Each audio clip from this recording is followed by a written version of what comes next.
Assalamualaikum warahmatullahi wabarakatuh. Yang terhormat Ibu Yoyoh Rohayati Waalaikumsalam. MPD. Yang terhormat Ibu Yoyoh Rohayati MPD selaku pengawas SMP Dinas Pendidikan Kabupaten Bogor. Yang saya hormati Ibu Hartini SP SPD MPD selaku Ketua Forum MGMP SMP Dinas Pendidikan Kabupaten Bogor. Dan tak lupa yang saya hormati Bapak dan Ibu guru peserta webinar pembelajaran berbasis literasi dan numerasi. Alhamdulillah hari ini 18 Oktober tahun 2022 kita dapat berkumpul bersama di ruang webinar ini untuk mengikuti kegiatan pembelajaran berbasis literasi dan numerasi. Ini adalah hari ke-1 dan kita akan bersama insya Allah sampai 4 hari ke depan. Baiklah Bapak Ibu yang saya hormati, untuk mengefektifkan waktu, marilah kita bersama-sama memulai kegiatan webinar kita selama 4 hari ke depan dengan membaca basmalah bersama-sama. Bismillahirrahmanirrahim. Baiklah Bapak Ibu yang saya hormati, untuk mengefektifkan waktu, marilah sekarang kita bersama-sama dengarkan pemaparan materi dari Ibu Yoyoh Rohayati MPD selaku pengawas SMP Dinas Pendidikan Kabupaten Bogor yang akan membahas tentang pembelajaran berbasis literasi dan numerasi. Dan nanti saya akan izinkan Bapak Ibu untuk bertanya via kolom chat ataupun dengan raise hand. Baik, kepada Ibu Yoyoh Rohayati MPD, saya persilakan dengan hormat untuk memaparkan materi seputar pembelajaran berbasis literasi dan numerasi. Baik, Bapak Ibu. Assalamualaikum warahmatullahi wabarakatuh. Waalaikumsalam warahmatullahi wabarakatuh. Mudah-mudahan suara saya dapat terdengar jelas ya Bapak Ibu. Karena kondisi cuaca di rumah saya ini mendung, pekat, kemudian ada petir ya. Jadi mudah-mudahan nih tidak mengganggu kegiatan kita pada hari ini. Jadi memang cuaca kita minggu-minggu ini kalau di atas pukul 1 ini hujan lebat ya Bapak Ibu ya di mana-mana Iya, ya. betul, sudah ekstrim hujannya ya Bu ya. Ya betul. Jadi mudah-mudahan nih tidak terganggu ya. Baik Bapak Ibu, ini adalah angkatan kedua ya Bu ya, angkatan kedua Ibu Nanik ya. Ya Minggu betul Bu yang Yoyoh. lalu Ya. juga sudah dilaksanakan kegiatan ini 4 hari dan sekarang ada angkatan kedua ya. Walaupun baru bergabung 8 orang peserta di forum ini, di room ini, tapi tidak masalah ya Bapak Ibu. Kita biasanya nanti nyusul Bu. berbagi di sini. Ya, betul. Kita Masih berbagi mungkin ngajar. terkait dengan literasi dan numerasi. Jadi untuk hari pertama ini saya barangkali belum menukik kepada pembelajarannya yang detail, pembelajaran yang berbasis literasi dan numerasi ya. Saya hanya di hari pertama ini hanya akan mengantarkan terutama terkait kebijakan dari literasi dan numerasi ini ya Bu Nanik ya. Oke, izinkan saya untuk berbagi layar. Baik, silakan Bu.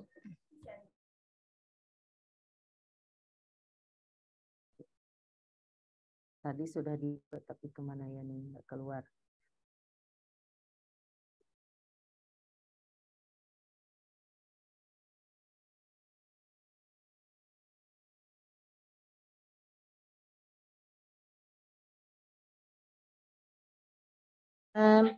Ibu beri masihkan dua hari. Iya. Sudah terlihat? Sudah Bu. Tapi belum tampil, baru terlihat file-file. Belum terlihat PDF-nya? Belum, baru terlihat tulisan file AKM1. Udah saya buka nih, mungkin lagi proses ya. Iya Bu.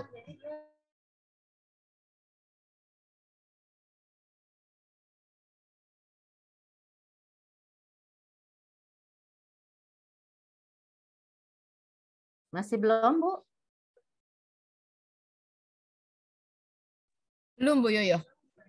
Mungkin bisa di end dulu, nanti dimulai lagi Bu Yoyoh, diulangi lagi mungkin.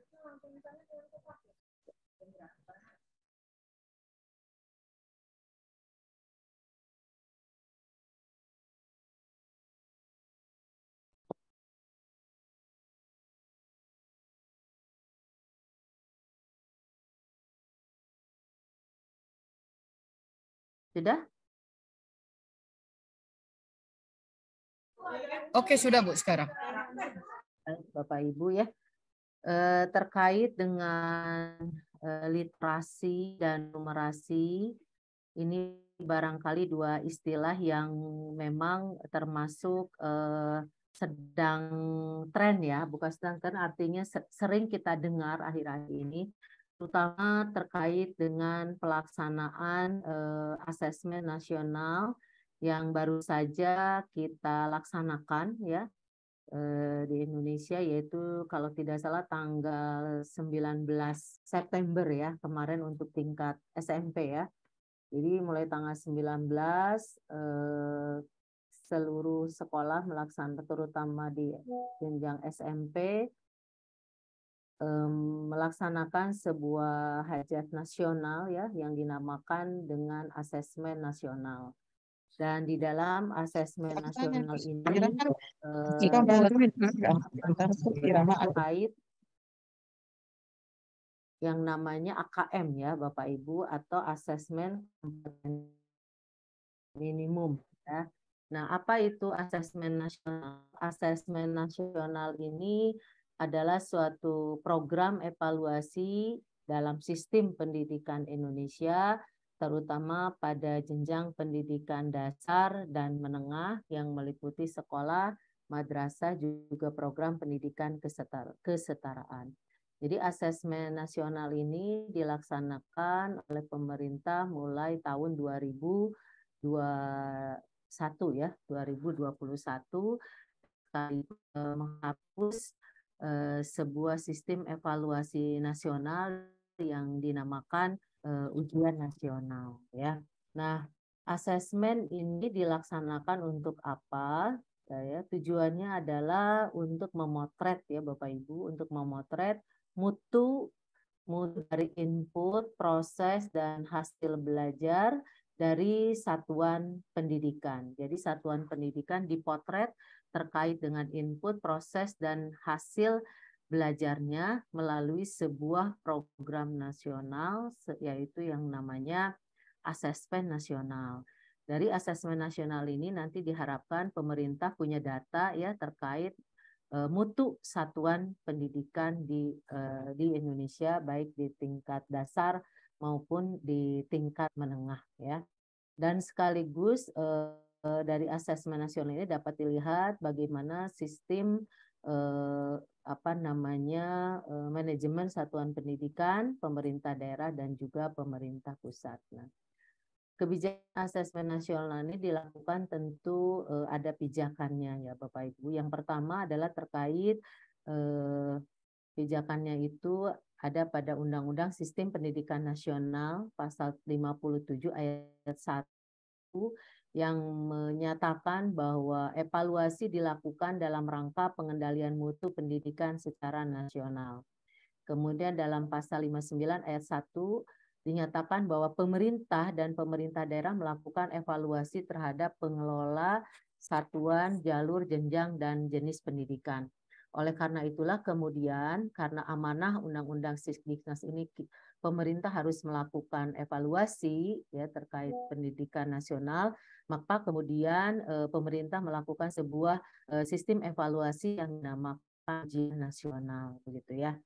Dan pada kenyataannya kita melihat bahwa ujian nasional ini banyak perlu dievaluasi, kemudian dikaji kembali ya oleh pemerintah, dan kemudian dari hasil kajiannya itu menyatakan bahwa model ujian nasional itu belum mampu memotret ya atau mengevaluasi sistem pendidikan secara nasional dan banyak memiliki kelemahan begitu ya.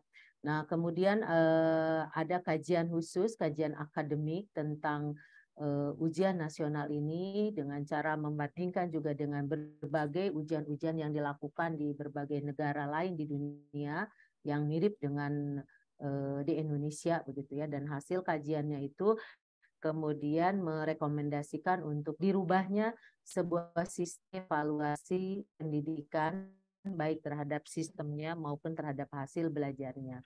Dan kemudian muncullah yang disebut dengan rekomendasi hasil kajian akademik terhadap ujian nasional ya. Nah, hasil rekomendasi itu menyatakan bahwa perlu dilakukan pemetaan sistem penilaian secara utuh untuk mengakomodir beragam fungsi ya. Jadi fungsi dari asesmen tadi ya, apakah terkait dengan diagnosis perbaikan pembelajarannya, pemantauan mutu, terkait dengan seleksi, terkait dengan kelulusan atau benchmarking ya. Jadi hasil rekomendasi itu menyatakan bahwa asesmen perlu ditempatkan kembali sesuai dengan fungsinya agar tidak lagi terjadi pencampuran fungsi penilaian antar evaluasi sistem dan individu siswa. Jadi ujian nasional yang sudah dilaksanakan itu lebih kepada asesmen untuk evaluasi individu siswa, tapi belum bisa mengakomodir evaluasi sistem pendidikan secara nasional. Karena itu direkomendasikan sebuah sistem baru dalam asesmen yang bisa menilai secara utuh ya, baik evaluasi sistem maupun individu secara individu siswa gitu ya.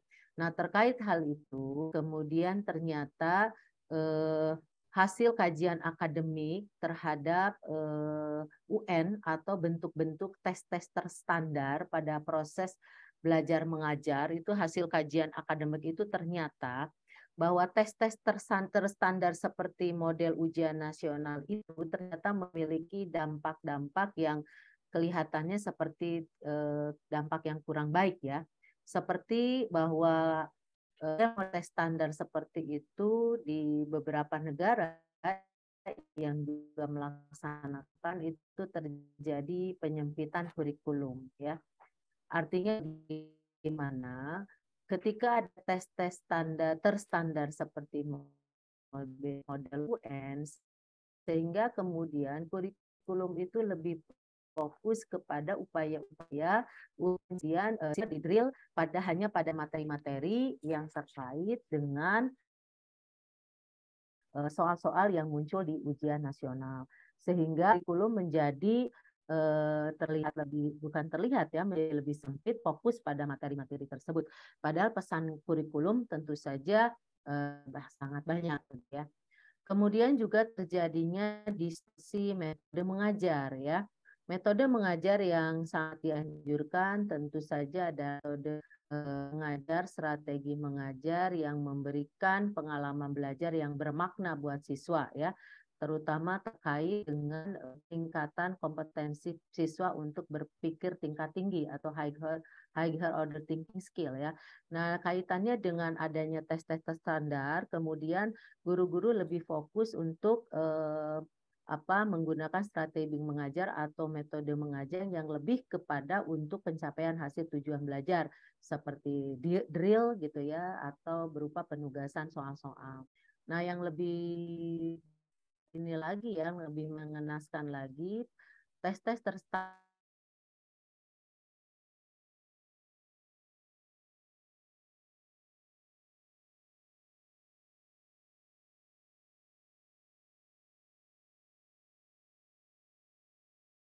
di dalam melakukan praktek-praktek kecurangan ya, secara masif banyak sekali praktek-praktek kecurangan yang terjadi ketika ujian nasional itu terjadi. Kemudian apalagi dampaknya ini melanggengkan kesenangan ya. Karena apa? Kita tahu bahwa siswa-siswa kita berlatar belakang sosial ekonomi yang berbeda begitu ya. Ketika ada ujian nasional maka muncul berbagai macam kegiatan bimbing belajar atau pemantauan dan lain sebagainya yang kemudian yang bisa mengakses itu adalah hanya orang-orang yang berasal dari ekonomi mampu. Kita tahu biaya les untuk ujian saja menjadikan kesempatan bagi peserta didik kita yang berlatar belakang ekonomi yang tidak menguntungkan untuk semakin kemampuannya di dalam mencapai nilai UN itu lebih rendah dibandingkan mereka-mereka yang memiliki kondisi ekonomi yang lebih beruntung begitu ya. Kemudian ada dampak psikologis ya terhadap siswa terutama bagaimana ketika kecurangan itu terjadi ya, terjadi demoralisasi, artinya bahwa siswa tahu bahwa mereka melakukan hal-hal yang sebenarnya tidak layak untuk dilakukan, dan itu diketahui oleh guru, oleh orang tua dan lain sebagainya. Ya, ini adalah dampak-dampak adanya tes terstandar terhadap proses belajar mengajar ya. Salah satunya adalah bentuk UN, dan ini hasil kajian bahwa itu juga terjadi di beberapa negara lain di dunia begitu ya, yang melakukan tes-tes standar seperti ini. Nah, akhirnya kemudian muncullah rekomendasi untuk dilaksanakannya evaluasi dari asesmen, maka muncullah rekomendasi adanya sebuah model dari asesmen ya. Maka kemudian kita mengenal yang namanya asesmen nasional ya. Asesmen nasional ini kita tahu meliputi bagian pertama itu adalah asesmen kompetensi minimum, dan yang kedua adalah survei karakter dan survei lingkungan belajar ya. Dua hal ini yang kemudian UN dihilangkan, dan kemudian muncullah yang namanya asesmen mengarah kepada evaluasi sistem gitu ya. Nah, AKM ini sasarannya adalah peserta didik ya. Asesmen kompetensi minimum sasarannya peserta didik. Untuk survei karakter dan lingkungan belajar, survei karakter itu juga peserta didik, sementara survei lingkungan belajar itu sasarannya adalah ini adalah asesmen untuk mengevaluasi sistem pendidikan di Indonesia ya, melalui AKM dan melalui survei karakter dan survei lingkungan belajar atau Sulingjar ya. Kemudian bagaimana asesmen untuk kelulusan atau peserta didik dan seleksi. Untuk asesmen untuk peserta didik itu diserahkan kepada guru masing-masing dan kepada sekolah masing-masing ya untuk kelulusan, karena gurulah yang dianggap paling kompeten untuk melaksanakan penilaian individu, penilaian peserta didik ya. Sementara sekolah adalah yang paling kompeten untuk menentukan kelulusan begitu ya. Kemudian juga untuk seleksi ya, untuk seleksi itu juga diserahkan kepada regulasi PPDB yang diatur baik di tingkat provinsi maupun di tingkat daerah ya. Inilah Bapak Ibu, makanya kita kemudian menggunakan asesmen nasional ini sebagai salah satu sistem evaluasi pendidikan nasional. Nah, fokus kepada AKM ya, atau asesmen kompetensi minimal, karena disinilah ada yang kompetensi literasi membaca dan literasi numerasi ya. Asesmen kompetensi minimum ini adalah asesmen untuk mengukur dua kemampuan dasar yang menentukan kemampuan seseorang untuk belajar sepanjang hayat, yaitu kompetensi literasi membaca dan kompetensi literasi numerasi. Di dalam AKM, ya, asesmen kompetensi minimum, ada dua kompetensi dasar yang diukur dari peserta didik, yaitu yang pertama kompetensi literasi membaca, dan yang kedua adalah kompetensi literasi numerasi. Ya. Dua kompetensi ini adalah kompetensi dianggap penting sekali ya sebagai bekal bagi peserta didik di dalam apa? Tentu yang pertama di dalam menguasai konten-konten mata pelajaran ya. Konten mata pelajaran itu tentu tujuannya untuk membangun kompetensi ya, kompetensi baik literasi, membaca dan numerasi. Tapi literasi membaca dan numerasi juga ini adalah kompetensi yang harus dikuasai oleh peserta didik kita di dalam menguasai kompetensi terkait dengan konten mata pelajaran. Jadi kompetensi literasi membaca dan numerasi ini adalah kompetensi dasar yang harus dimiliki oleh peserta didik kita sebagai dasar bagi peserta didik kita tentu untuk untuk mencari ilmu ya Bapak Ibu. Ini dua kompetensi yang harus dimiliki oleh peserta didik kita. Nah, yang pertama terkait dengan literasi membaca ya. Membaca adalah komponen penting dalam literasi. Apa itu literasi membaca? Literasi membaca adalah kemampuan untuk memahami, menggunakan, mengevaluasi, merefleksikan berbagai jenis teks tertulis untuk mengembangkan kapasitas individu sebagai warga Indonesia dan warga dunia serta kontribusi secara produktif kepada masyarakat ya. Jadi literasi membaca ini tidak hanya diartikan secara sederhana kemampuan membaca dan menulis saja, tapi di sini juga kemampuan untuk memahami, menggunakan, mengevaluasi dan merefleksikan berbagai jenis teks tertulis untuk mengembangkan kapasitas individu ya. Kemudian apa itu literasi numerasi? Literasi numerasi adalah kemampuan berpikir menggunakan fakta, konsep, prosedur, dan alat matematika untuk menyelesaikan masalah sehari-hari pada berbagai jenis konteks yang relevan untuk individu sebagai warga Indonesia dan warga dunia. Jadi kemampuan untuk menggunakan berbagai fakta, konsep, prosedur, dan alat matematika untuk menyelesaikan masalah sehari-hari ya. Jadi kompetensi membaca dan numerasi ini dua kemampuan dasar yang harus dimiliki oleh peserta didik kita gitu ya.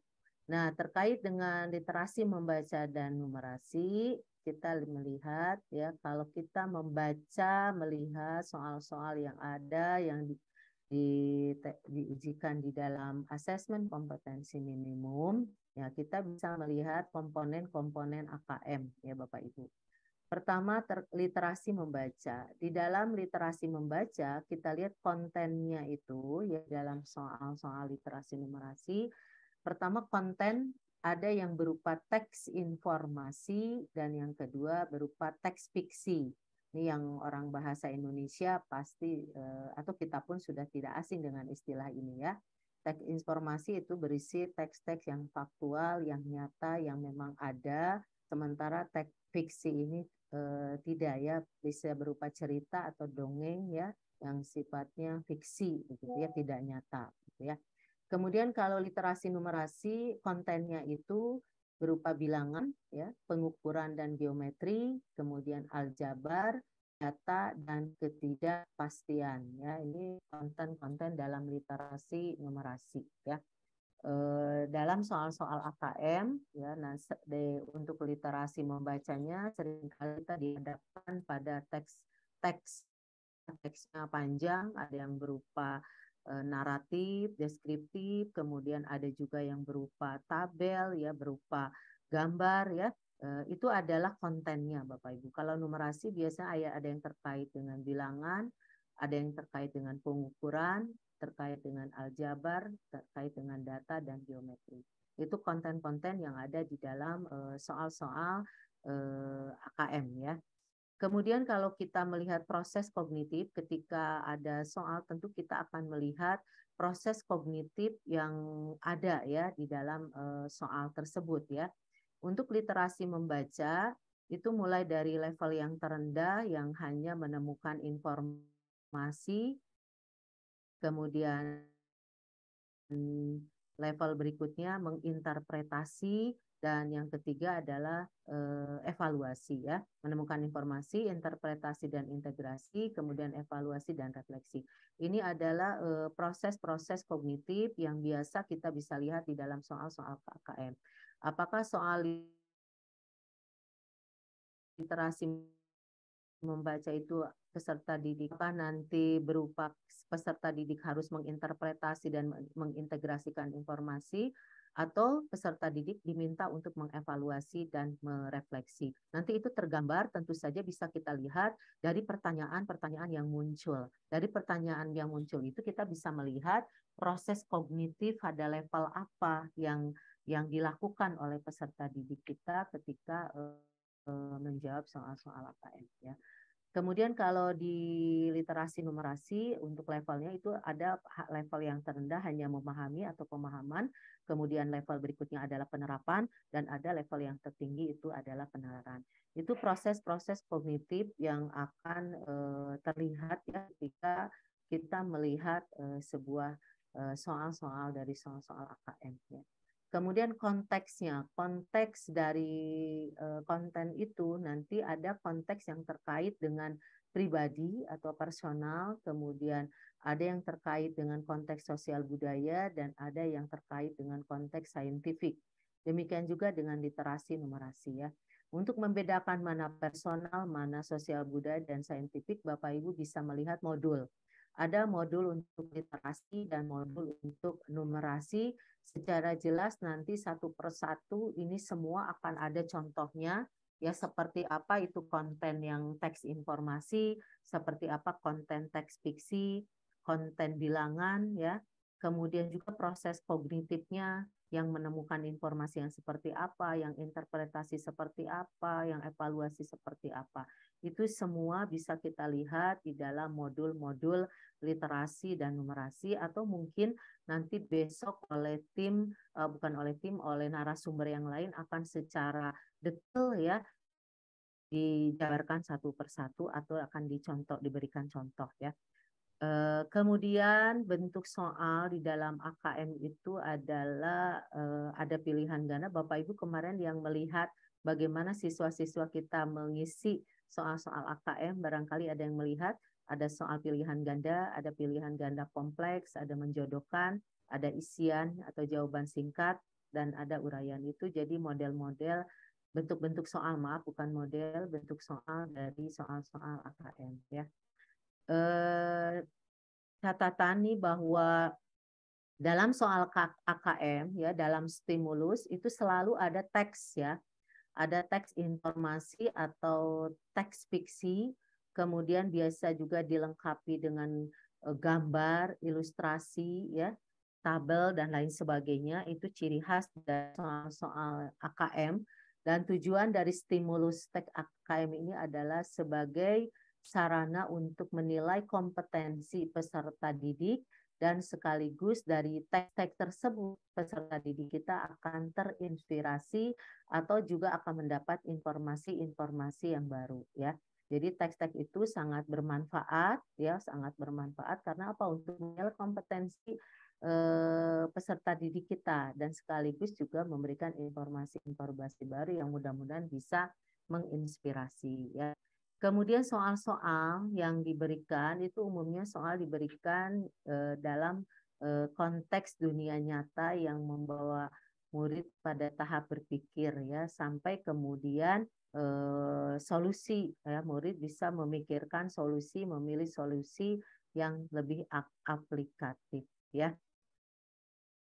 Melalui soal juga murid dilatih untuk berkontribusi dengan cara memberikan justifikasi pembenaran ya terhadap berbagai macam pernyataan-pernyataan yang ada di dalam stimulus ya.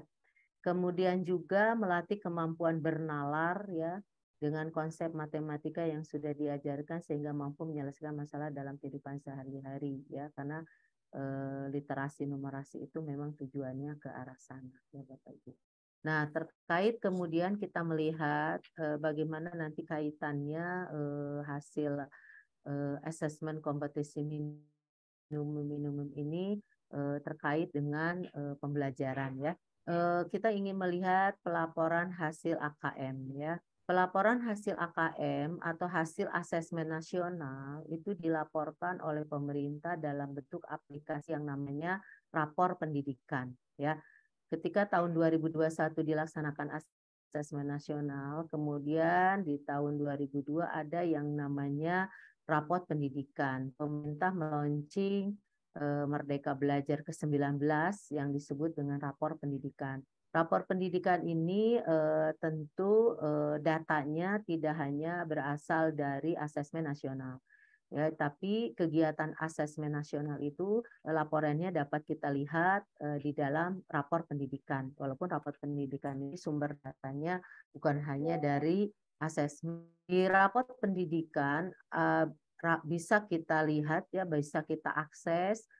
Yang bisa mengakses itu publik bisa mengakses, tapi yang bisa dilihat oleh publik itu hanya hasil-hasil rapor yang terkait dengan rapor pemerintah daerah begitu ya, atau pemerintah provinsi, Kalau untuk rapor satuan pendidikan itu hanya bisa diakses oleh satuan pendidikan yang bersangkutan ya, oleh kepala sekolah masing-masing melalui akunnya begitu. Jadi kita tidak bisa melihat raport satuan pendidikan yang melalui aplikasi raport pendidikan. Ya. Nah, raport pendidikan ini tadi saya katakan memuat hasil dari asesmen nasional begitu ya. Terutama terkait apa ya, terkait AKM, asesmen kompetensi minimum ya. Di dalam raport pendidikan itu ada 5 dimensi ya, yang ada dimensi A, dimensi B, C, kemudian D dan E ya. Dimensi A ini terkait mutu dan relevansi hasil belajar, yaitu terkait raport atau hasil dari asesmen kompetensi minimum. Jadi hasil dari asesmen untuk literasi membaca dan literasi numerasi pada setiap satuan pendidikan ya. Bapak Ibu wajib tahu, Bapak Ibu wajib melihat bagaimana hasil raport pendidikan di satuan pendidikan Bapak Ibu. Ya, raport pendidikannya silakan dilihat, terutama terkait dengan hasil AKM, hasil asesmen kompetensi minimum ya, hasil AKM yaitu pada dimensi A. Pada dimensi A itu ada hasil asesmen kompetensi untuk literasi membaca ya, A1, kemudian ada hasil asesmen literasi numerasi A2, dan kemudian ada hasil survei karakter ya, survei karakter peserta didik ya. Jadi kita bisa melihat hasil satuan pendidikan kita untuk literasi dan numerasi itu seperti apa, dan kemudian rata-rata individunya itu seperti apa nilainya ya. Dalam rapor pendidikan kita bisa melihat dari hasil AKM ya, literasi membaca dan numerasi. Ini contoh saja yang ditampilkan Bapak Ibu ya. Di situ terlihat ada yang namanya nilai sekolah untuk AKM ini, dan ada nilai untuk individu atau atribut murid ya. Ada atribut sekolah dan ada atribut murid. Untuk atribut sekolah ini untuk literasi membaca ya, contohnya itu nanti sekolah akan ada nilainya, dan nilai itu digambarkan melalui spektrum warna. Ada warna merah, ada warna kuning, ada warna hijau, dan ada warna biru ya. Jadi nanti bisa dilihat di raport pendidikan sekolah masing-masing untuk literasi membaca ya, untuk atribut sekolahnya ini ada di warna apa. Kalau misalkan warnanya masih merah, berarti masih jauh di bawah kompetensi minimum. Artinya sebagian besar murid belum mencapai batas kompetensi minimum untuk literasi membaca. Nanti literasi membaca ini Bapak Ibu ada indikator-indikatornya. Ya, ada indikator-indikator. Kemudian kalau kuning ini memiliki arti bahwa kurang dari 50% murid telah mencapai kompetensi minimum untuk literasi membaca. Jadi kurang 50% murid telah mencapai ya. Karena itu nilainya di bawah kompetensi minimum. Untuk hijau ini mencapai kompetensi minimum.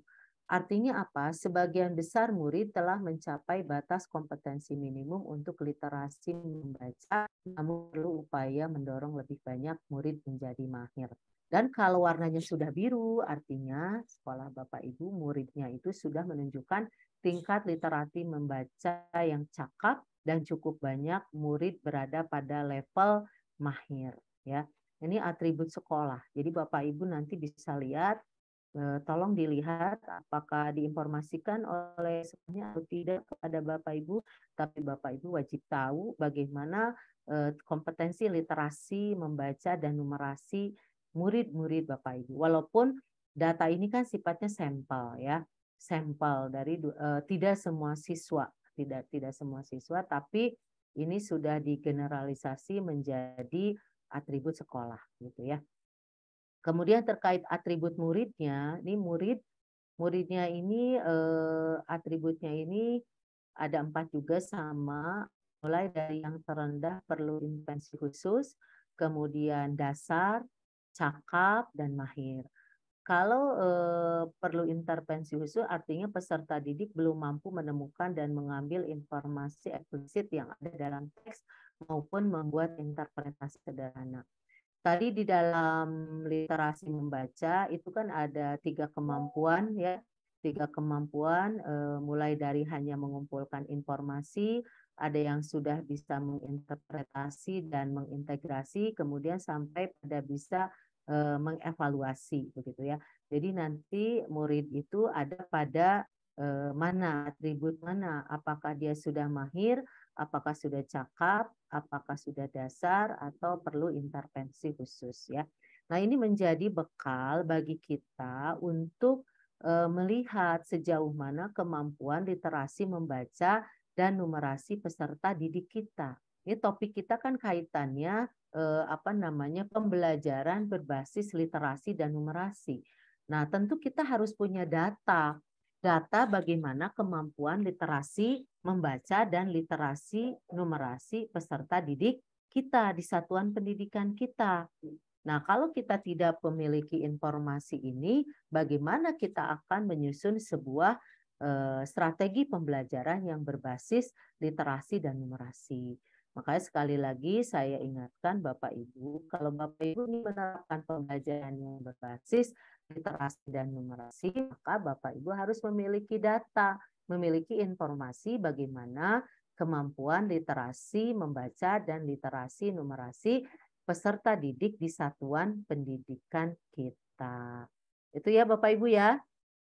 Jadi jangan sampai kita tidak tahu bagaimana kemampuan literasi peserta didik kita. Nah, kalau kita sudah memiliki informasi itu, sudah tahu bagaimana atribut sekolah kita, bagaimana atribut muridnya terkait dengan kemampuan literasi dan numerasi, tentu itu akan sangat bermanfaat atau bisa dimanfaatkan oleh guru.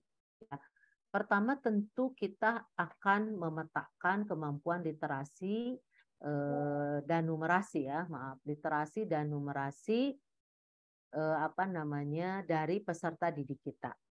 Jadi kita udah tahu apakah peserta didik kita untuk literasi sudah pada tahap mahir atau baru tahap tadi cakap atau pada tahap dasar atau perlu intervensi khusus ya.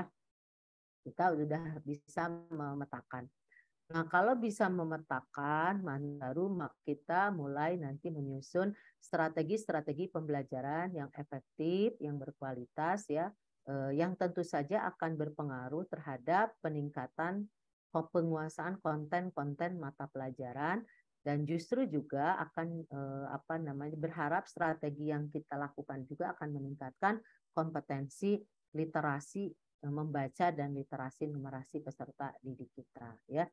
Ini dasar pijakannya sehingga kita bisa menyusun strategi membuat pembelajaran berbasis literasi dan numerasi ya. Jadi dasarnya adalah kita punya peta kemampuannya dulu.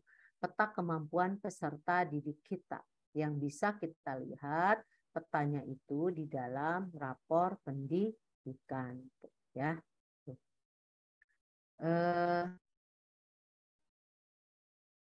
Nah, ini Bapak Ibu, inilah topik kita ya minggu ini, pembelajaran berbasis literasi dan numerasi. Kita ingatkan lagi kenapa penting kemampuan literasi, numerasi, dan membaca ini. Nah, untuk literasi membaca, ya tadi sudah saya singgung sedikit bahwa kemampuan literasi membaca ini penting sekali bagi peserta didik untuk apa? Untuk membekal ya. Bekal untuk mengakses pengetahuan. Kalau dia tidak memiliki kemampuan literasi yang baik, tentu kemampuan untuk mengakses pengetahuan juga menjadi kurang. Tadi kan kemampuan literasi membaca itu dari kemampuan menangkap informasi, kemampuan untuk menginterpretasi, mengintegrasikan informasi, kemudian mengevaluasi. Nah, itu adalah bekal bagi peserta didik kita untuk mengakses pengetahuan. Minimal nanti kalau di jenjang SMP itu ya sebagai bahkan untuk mencari informasi yang sifatnya ilmu pengetahuan. Yang kedua, mengasah keterampilan bernalar secara logis ya. Terkadang kita dalam memahami informasi itu miss ya, artinya informasi yang ada itu kita pahami salah. Kita memahami informasi itu salah. Ini sering sekali terjadi seperti itu ya. Ada informasi tapi karena kemampuan literasi kita sangat rendah sehingga kita salah memahami, salah menginterpretasi begitu ya. Nah, sehingga kemampuan literasi membaca ini perlu kita kembangkan terus, perlu kita asah terus ya. Dan literasi membaca juga penting ya untuk menyiapkan peserta didik kita menjadi pembelajar sepanjang hayat ya. Artinya dia ingin terus belajar, selalu belajar, dan bekalnya adalah kemampuan literasi dalam kaitannya untuk menghadapi tantangan hidup abad 21. Nah, ini ya pentingnya literasi. Nah, kita lihat untuk literasi membaca, kompetensi literasi membaca, kemampuan membaca itu ada level-levelnya Bapak Ibu ya. Ini mulai dari level 0 ya, mulai dari pra membaca, prasekolah, anak yang belum bisa membaca atau anak yang baru belajar membaca. Kemudian membaca permulaan ya, ini biasanya mulai ada TK atau PAUD yang sudah mulai diajarkan membaca permulaan, bagaimana huruf ya, tapi biasanya melalui kegiatan bermain. Kemudian di SD itu anak sudah bagaimana belajar untuk membaca dengan fasih dan memahami teks pada konteks yang diakrabi. Yang diakrabi itu yang ada di lingkungan dirinya, di lingkungan sekitarnya. Ini di tingkat SD. Untuk tingkat SMP, nah ini kita ya umumnya kan kita ini di jenjang SMP, bahwa keterampilan membaca ini adalah untuk mempelajari hasanah pengetahuan baru dan informasi yang lebih kaya. Ini di SMP levelnya pada kemampuan membaca untuk mempelajari hasanah pengetahuan baru. Nah, ini Bapak Ibu penting sekali ya di tingkat SMP kemampuan literasi membaca ini karena menjadi bekal bagi dia untuk mempelajari pengetahuan-pengetahuan yang baru. Untuk level berikutnya juga ada kemampuan membaca analisis, mempertimbangkan perspektif yang berbeda. Jadi membaca dia lebih analisis, tidak hanya menangkap informasi yang tersurat, ya, tapi juga mungkin menangkap informasi yang tersirat, sekaligus juga bisa menginterpretasi. Kemudian pada tahap SMA ini kemampuan literasi membaca udah pada tahap membaca analitis dan kritis untuk mengkonstruksi dan mendekonstruksi pengetahuan ya. Ini kemampuan untuk di level SMA udah analisis dan kritis. Ini ada lagi taksonomi atau level-level dari kemampuan membaca yang diungkapkan oleh Barrett. Mulai dari kemampuan yang terendah, hanya pemahaman literal yang terlihat, yang ada, yang tersurat begitu ya. Mulai dari menyebutkan, mengingat, mengulangi, menceritakan kembali. Itu level yang terendah. Kemudian yang berikutnya agak tinggi adalah mengklasifikasi, mengkategorikan, dan menyusun kembali. Kemudian ada level yang di atasnya lagi, pemahaman inferensial, memprediksi, membuat asumsi, memperkirakan. Kemudian level berikutnya mengevaluasi, yaitu menganalisis, mengevaluasi, membenarkan. Sampai pada level tinggi yaitu mampu mengapresiasi, mampu mengkritik, dan mampu menilai. Ini guru bahasa Indonesia pasti sudah akrab dengan taksonomi dari kemampuan membaca Barrett ini ya. Nah ini Bapak Ibu kemampuan dalam pembelajaran, nah tentu kita yang level jenjang SMP ini ya didorong agar kemampuan membaca peserta didik ini meningkat begitu ya. Tidak hanya pada pada pemahaman literal saja, tapi bisa meningkat kepada level-level di atasnya gitu ya. Nah, langkah-langkah apa yang harus kita lakukan untuk menguatkan literasi membaca dalam pembelajaran? Kalau untuk literasi membaca, sebenarnya barangkali tidak sesulit untuk literasi numerasi ya. Yang pertama kita harus memetakan dan mempelajari KD yang akan diajarkan ya. Ini tentu terutama terkait dengan ini kan tentu ya setiap guru ini melakukan ini ya, kompetensi apa sih yang harus dicapai oleh peserta didik pada satu KD tertentu. Nah, kaitannya dengan menguatkan literasi membaca, kita harus juga memikirkan teks-teks ya yang akan kita pakai ya ketika pembelajaran terjadi ya. Jadi untuk ini kan tidak hanya bahasa Indonesia yang harus menyiapkan teks-teks gitu ya, tapi juga mata-mata pelajaran yang lain karena kita ingin menguatkan literasi membaca dalam pembelajaran, maka tentu kita harus menyiapkan teks-teks yang akan kita gunakan di dalam kegiatan pembelajaran. Kemudian menentukan IPK dan tujuan pembelajaran, sebenarnya ini sudah selalu kita lakukan ya. Menentukan IPK kalau dalam yang kurikulum merdeka ya capaian pembelajarannya apa, kemudian tujuan pembelajarannya apa, dan kemudian alurnya ya yang mana. Kemudian ini yang penting ya kaitannya dengan penguatan literasi membaca dalam pembelajaran terutama untuk yang non bahasa Indonesia adalah menentukan sumber bacaan yang dekat dengan pengalaman peserta didik yang relevan tapi tentu saja sesuai dengan konteks mata pelajaran ya. Jadi jangan yang relevan dengan peserta didik tapi tidak sesuai dengan konteks mata pelajaran yang kita ajarkan ya.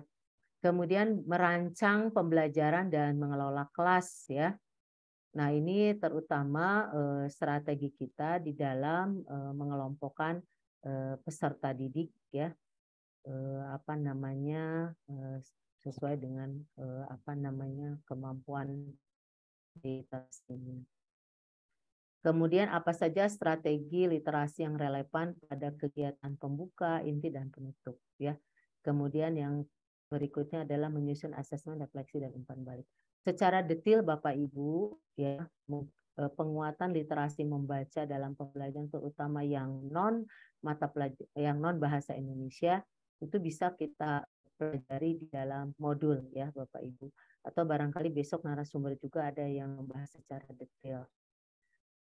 Kemudian kaitannya dengan literasi numerasi, tadi sudah dikatakan bahwa ini ada kemampuan untuk mengaplikasikan konsep dan keterampilan matematika untuk memecahkan berbagai masalah praktis dalam berbagai ragam konteks kehidupan sehari-hari, baik di rumah, di tempat pekerjaan, atau dalam kaitannya kehidupan bermasyarakat. Numerasi juga termasuk kemampuan untuk menganalisis dan menginterpretasi informasi kuantitatif yang terdapat di sekeliling kita yang ditampilkan dalam berbagai bentuk ya, grafik, tabel bagan dan lain sebagainya. Lalu menggunakan interpretasi itu untuk memprediksi dan mengambil keputusan ya.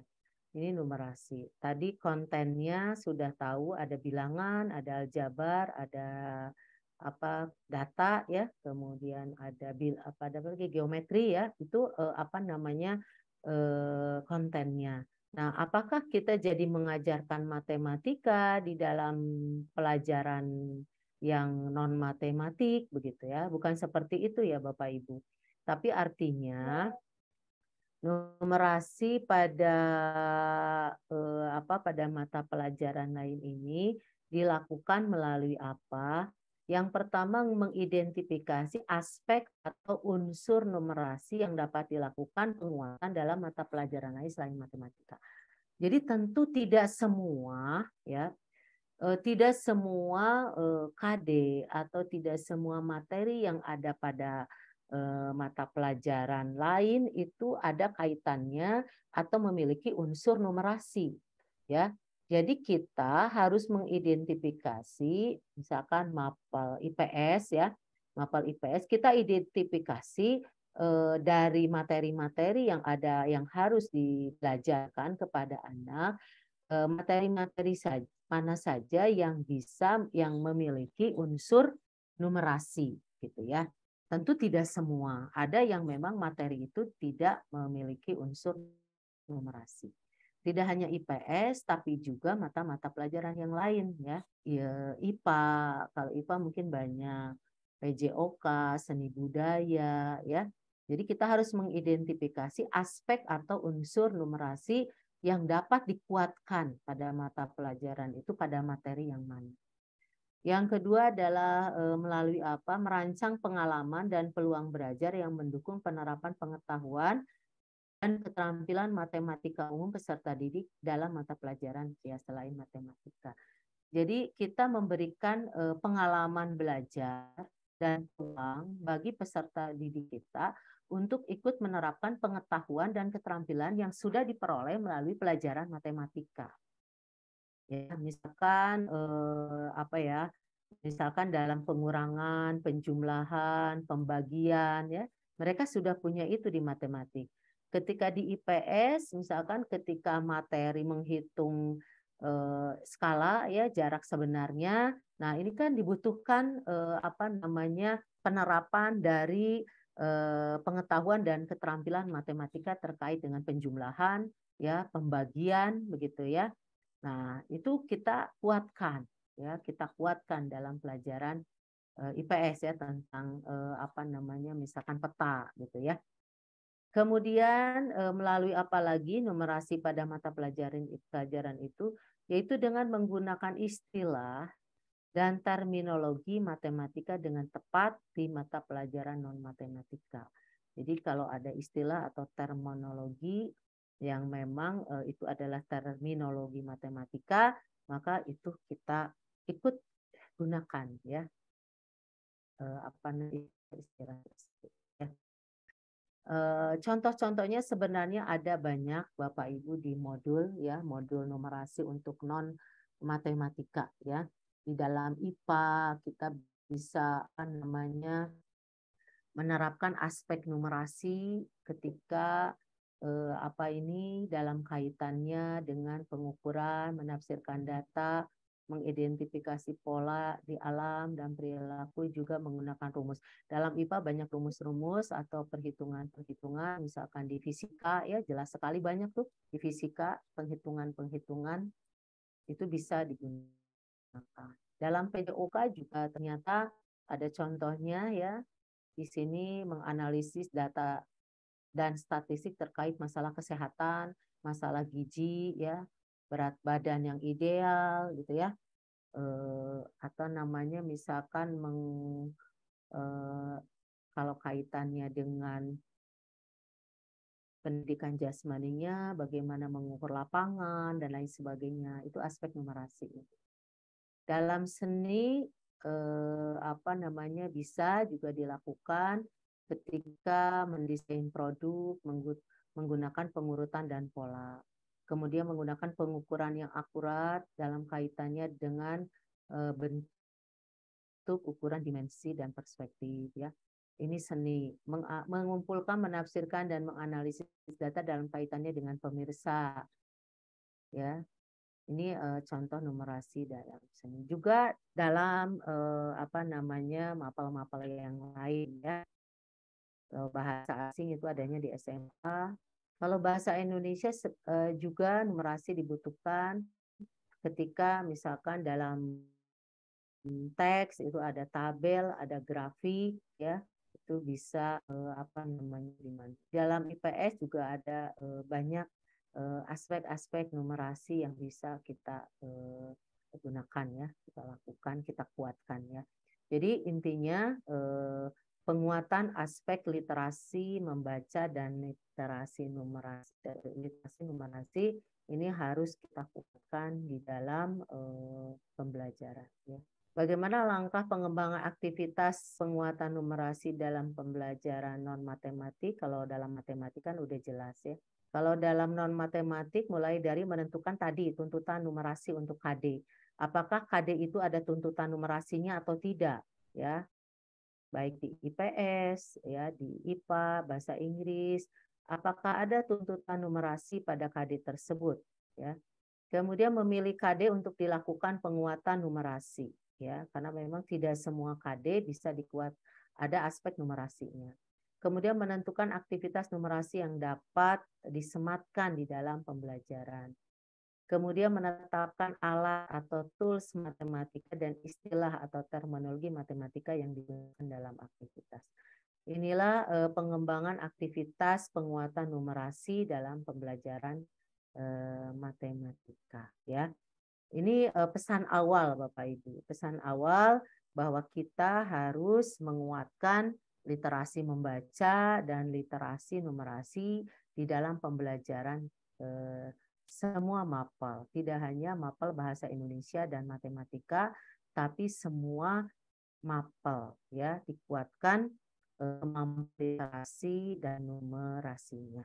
Jadi kegiatan literasi dan numerasi yang dilakukan bukan hanya agar peserta didik mampu menjawab soal-soal AKM, tetapi agar keterampilan bernalar logis peserta didik meningkat untuk menjadi pembelajar sepanjang hayat yang mampu menghadapi tantangan hidup. Jadi jangan hanya bahwa dengan saya menguatkan literasi, membaca dan numerasi, anak-anak nanti pintar jawab AKM-nya, jadi bagus, jadi nilainya naik di rapot pendidikannya.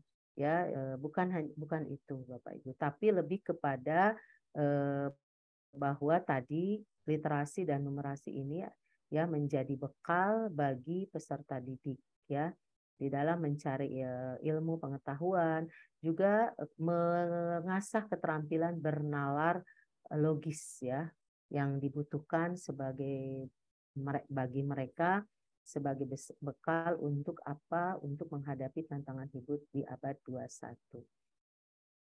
Itu barangkali Bu Nanik yang bisa saya sampaikan. Ini pertemuan hari ini mungkin hanya mengantarkan saja Bapak Ibu untuk nanti lebih jauh memahami terkait bagaimana pembelajaran berbasis literasi dan numerasi. Itu ya.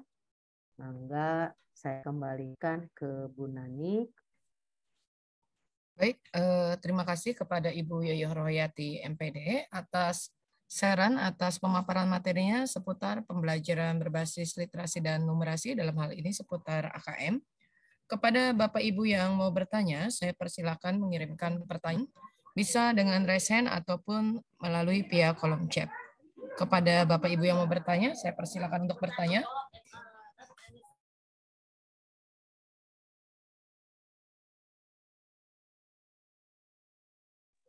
Ya, bagaimana Bapak Ibu? Adakah yang mau bertanya? Mungkin ada yang bertanya atau mungkin berbagi, Bu Nani, nggak apa-apa ya, berbagi terkait dengan kegiatan literasi. Apakah sejauh ini kita sudah concern terhadap hal ini, gitu ya? Ataukah sama sekali belum? Nggak peduli, pokoknya literasi membaca tanggung jawab guru bahasa Indonesia, gitu. Yang numerasi tanggung jawab guru matematik, gitu ya. Atau baru ada yang baru ngeh, oh berarti ternyata keterampilan ini harus dikuatkan di mata pelajaran yang lain, gitu ya. Ya, bagaimana Bapak Ibu? Mungkin Silakan. ada yang mau berbagi bagaimana tentang pelaksanaan meningkatkan kemampuan literasi dan numerasi di sekolahnya? Atau mungkin ada yang mau bertanya, Bapak Ibu, saya persilakan. Kalau tidak ada, mungkin saya yang bertanya, Bu Yoyo ya. Kira-kira tip dan triks bagaimana ya agar anak-anak kita itu mempunyai kemampuan literasi dan numerasi yang cukup mumpuni dalam rangka menghadapi AKM ini.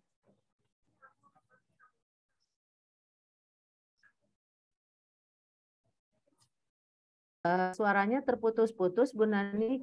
Oh Saya iya. tidak bisa tangkap. Dan tadi tip dan trik dari siapa? Dari guru kepada siswa agar siswa memiliki kemampuan literasi dan numerasi yang cukup mumpuni untuk menghadapi ANBK ya.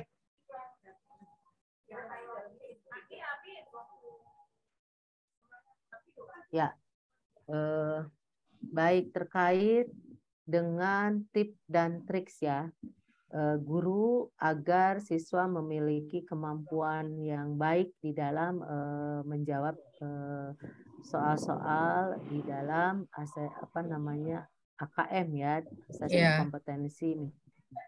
Ya. Walaupun tujuan akhirnya penguatan literasi membaca dan numerasi itu bukan ke sana, tapi Untuk tentu pemetaan mutu dampak pendidikan ya. langsung ya, tapi tentu dampak langsung dari penguatan literasi numerasi adalah pada kemampuan menjawab soal-soal AKM. Karena soal-soal AKM ini kan biasanya apa namanya disusun sedemikian rupa sehingga apa kemampuan bernalar yang logis ya, yang analitis itu apa terlihat begitu ya. Apakah siswa ini kemampuan bernalarnya bagus atau tidak ya, dari soal-soal AKM itu mereka bisa menangkap gitu ya, apakah siswa ini memiliki kemampuan bernalar yang bagus atau tidak. Nah, kaitannya dengan tip dan triks ya. Tadi itu bahwa penguatan literasi membaca dan literasi numerasi ini harus kuatkan di semua mapel, tidak hanya pada mapel bahasa Indonesia saja untuk literasi membaca, atau tidak hanya literasi numerasi saja pada mapel matematika, tapi kita semua juga harus menguatkan ini. Nah, tentu Bu Nani betul bahwa guru satu harus ngeh dengan hal ini ya, harus tahu terkait dengan ini ya, bahwa penting menguatkan kemampuan literasi membaca dan literasi numerasi. Nah, tentu kita harus menyusun tadi strategi-strategi yang harus kita lakukan dalam kegiatan pembelajaran. Jadi yang pertama tentu kita harus tadi ya berupaya untuk menguatkan peserta didik kita dengan membiasakan mereka untuk berliterasi membaca ya. Jadi apa namanya, literasi membaca harus terus dibiasakan. Jadi dalam pembelajaran kita yang dilakukan pada setiap hari, tentu kemampuan literasi peserta didik kita harus ditambah. Tentu dengan strategi-strategi, apakah dengan memberikan untuk tugas membaca teks-teks ya, kemudian apa namanya, atau di luar jam itu kita menugaskan siswa untuk diberikan tugas untuk membaca satu alinea, satu lembar atau dua lembar, tapi terkait dengan konten mata pelajaran kita, bukan konten mata pelajaran yang lain begitu ya. Jadi kebiasaan yang penting, proses kebiasaan itu yang harus terus dilakukan ya. Nah, untuk apa namanya, karena kalau misalkan anak itu sering membaca, sering itu akan terlatih kemampuannya. Karena memang kita ini kan apa namanya, kalau dulu kalau kita baca berita, baca koran itu kan panjang ya Bu Nanik ya. Apa namanya, kita membacanya itu dari A sampai butuh waktu beberapa menit lah ya, butuh waktu mungkin 10 menit, 15 menit gitu ya. Tapi sekarang kan informasi-informasi yang kita peroleh melalui media sosial, pada handphone, itu rata-rata informasinya itu dipecah-pecah kecil-kecil gitu ya. Jadi tidak butuh waktu yang sangat banyak untuk membaca ya. Paling kita tahan 7 menit mungkin kita membaca udah lelah gitu ya. Jadi kebiasaan membaca lama itu memang sekarang menjadi tantangan bagi kita, bagi guru ya. Karena itu penting bagi kita untuk terus melatih kebiasaan membaca dengan mewajibkan, dengan menugaskan siswa untuk membaca, untuk apa namanya, melatih kemampuan literasi membacanya. Kemudian kaitannya dengan numerasi, apa namanya, yang tadi itu yang dapat kita lakukan adalah mengidentifikasi apa namanya, aspek numerasi yang ada pada mata pelajaran kita masing-masing gitu ya. Kalau memang ada yang bisa dikuatkan, menghitung, menjumlah, mengurangi, membagi, kita lakukan itu, kita kuatkan itu. Kalau misalkan ada yang mengukur ya, mengukur di IPA ada pengukuran, kemudian di IPS ada kaitannya dengan pengukuran, maka kita kuatkan gitu ya. Jadi artinya apa? Pembiasaan, sering apa namanya, dikuatkan baik literasi membaca maupun numerasi ya. Itu barangkali Bu Nani yang bisa saya sampaikan ya. Kalau yang penting kan siswa itu akan bisa menjawab soal AKM seandainya dia berpikir logis, bernalarnya itu jalan, ya. Iya, betul. Artinya yang kita harus pupuk ini adalah kemampuan untuk bernalar secara logis, berpikir secara logis, sistematis. Kadang-kadang sebenarnya soalnya itu mungkin sebenarnya mudah, hanya menjumlah, mengurang atau membagi. Sebenarnya kemampuan literasi numerasi yang rendah gitu ya. Tapi ketika dia satu dia tidak tahan dengan teks yang panjang ya karena nggak biasa, udah aja lah jawab seadanya begitu. Jadi siswa juga harus didorong untuk membaca ya, membaca teks itu secara keseluruhan ya. Gitu ya, Bu Nani. Baik, Bu Yoyo. Terima kasih atas jawaban yang luar biasanya. Bagaimana Bapak Ibu? Adakah yang mau ditanyakan kepada Ibu Yoyo Rohayati selaku narasumber kita pada hari ini seputar pembelajaran berbasis literasi dan numerasi yang berfokus pada AKM untuk materi di awal hari ke-1 webinar ini. Bagaimana Bapak Ibu? Ada yang mau ditanyakan? Kalau tidak ada mungkin Ibu ada Bu Fitria ini, mungkin Bu Ari, ada Bu Fitria, Bu Nini, Bu Sri Handayani, mungkin ada yang mau ditanyakan? Kalau tidak mungkin saya lagi Bu yang bertanya ya. Untuk AKM itu nanti masuk ke dalam rapot pendidikan ya Bu? AKM itu nanti masuk ke dalam rapot pendidikan ya Bu ya? Ya, untuk hasil dari asesmen kompetensi minimum untuk literasi membaca dan literasi numerasi itu nilainya nanti bisa kita lihat di rapor pendidikan satuan pendidikan.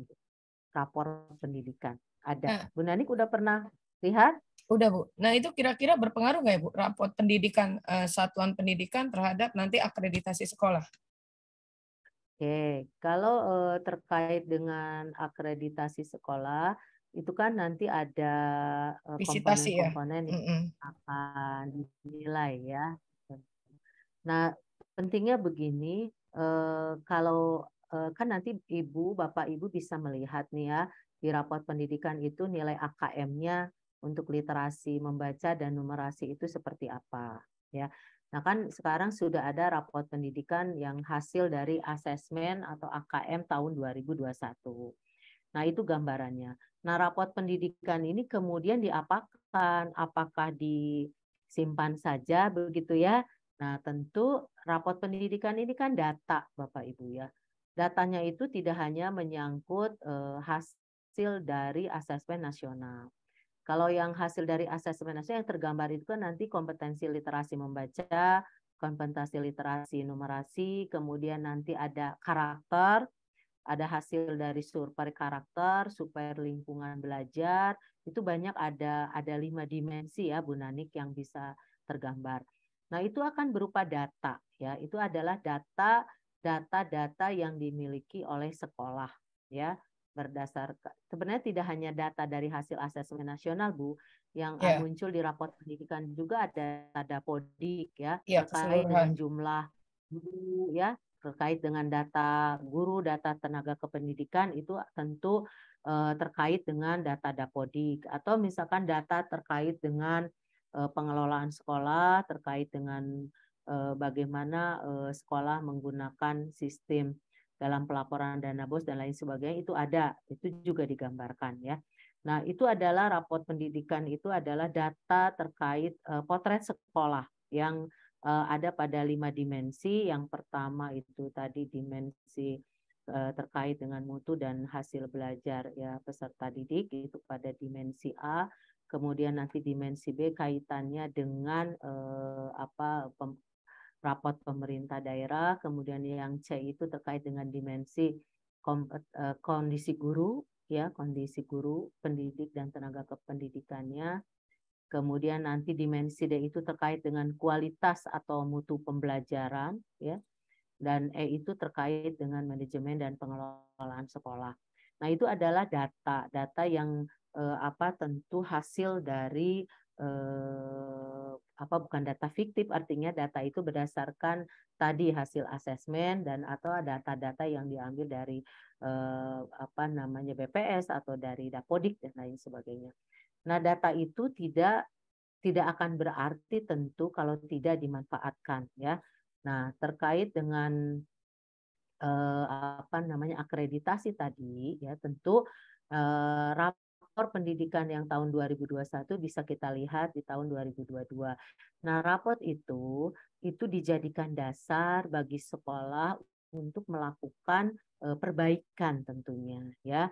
Perbaikan artinya nanti misalkan di literasi membaca masih di bawah kompetensi minimum untuk sekolah. Untuk atribut siswanya rata-rata masih pada tahap merah, perlu intervensi khusus. Nah, artinya tentu harus ada proses pembenahan, Bapak Ibu, ya. Jadi ada yang namanya sebuah model namanya IRB. IRB itu identifikasi, refleksi, dan benahi. Jadi hasil raport pendidikan ini didorong, ini semua sekolah sudah didorong, ya, menyusun program berbasis data atau PBD, program berbasis data, program sekolah berbasis data. Datanya dari mana diambil? Datanya adalah dari raport pendidikan. Dari raport pendidikan kita tahu mana dimensi-dimensi mana yang masih rendah, dimensi mana yang sudah baik, dilihat dari spektrum warnanya. Nah, maka di sini kemudian sekolah merancang sebuah program benahi. Mana yang merah-merah, maka kita programkan untuk dibenahi oleh sekolah. Nah, ketika misalkan sekolah memanfaatkan data ini sebagai sumber penyusunan program sekolah, ya tentu nanti ini adalah upaya untuk membenahi. Mudah-mudahan yang merah tadi, yang kuning tadi, dengan adanya proses pembenahan melalui program-program sekolah itu akan menjadi baik. Nah, tentu kaitannya dengan akreditasi. Nah, tentu ada ada perbaikan, ya, dari tiap komponen itu. Misalkan dari komponen SKL, ya. Karena misalkan kemampuan literasi membaca juga mendorong nanti peserta didik kita memiliki perolehan nilai di dalam ujian sekolah dan lain sebagainya yang cukup tinggi, gitu ya. Jadi tentu akan berkontribusi terhadap akreditasi ini, terutama kaitannya dengan peningkatan nilai akreditasi sekolah. Karena apa? Karena sekolah jelas-jelas membuat program yang berbasis data dari raport pendidikan, gitu ya.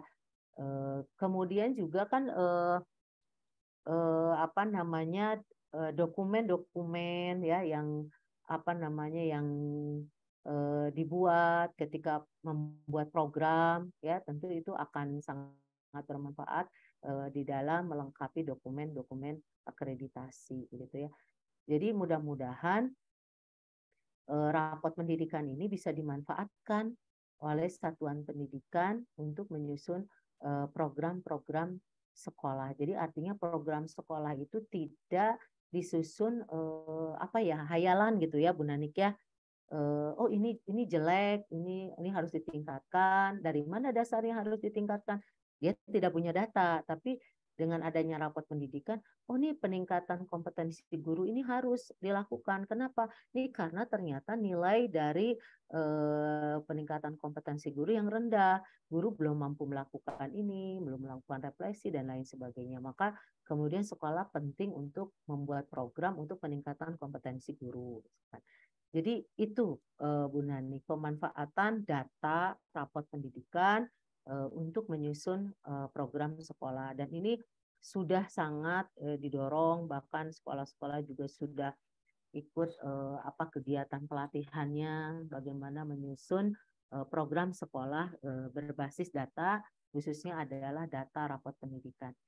Bahkan kemudian sekarang ada, menurut info yang terbaru, raport pendidikan itu sudah langsung memuat rekomendasi, Bu Nani, di bawahnya.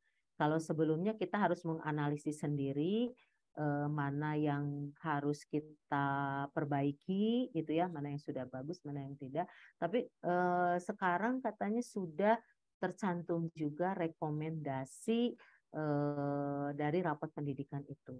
Jadi ini akan lebih mempermudah sekolah untuk membuat program-program yang lebih tepat, ya, yang lebih pas begitu ya untuk memperbaiki rapot pendidikan.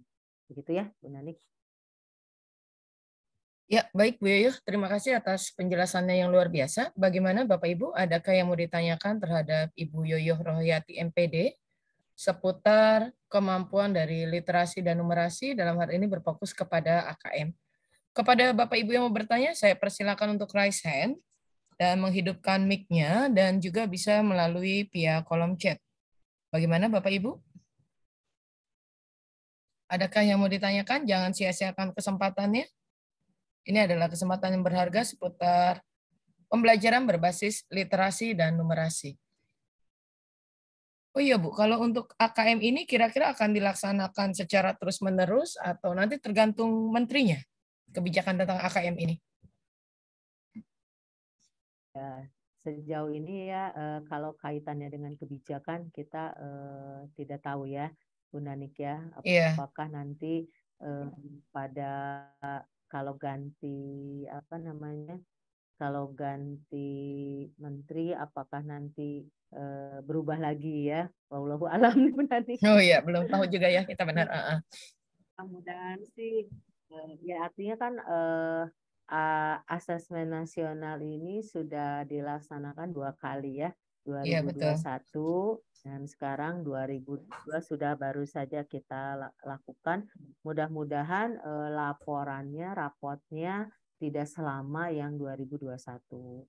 Dan dalam penyelenggaraannya kan kemarin sudah ada perbaikan-perbaikan ya, sudah lebih baguslah dibandingkan dengan 2021.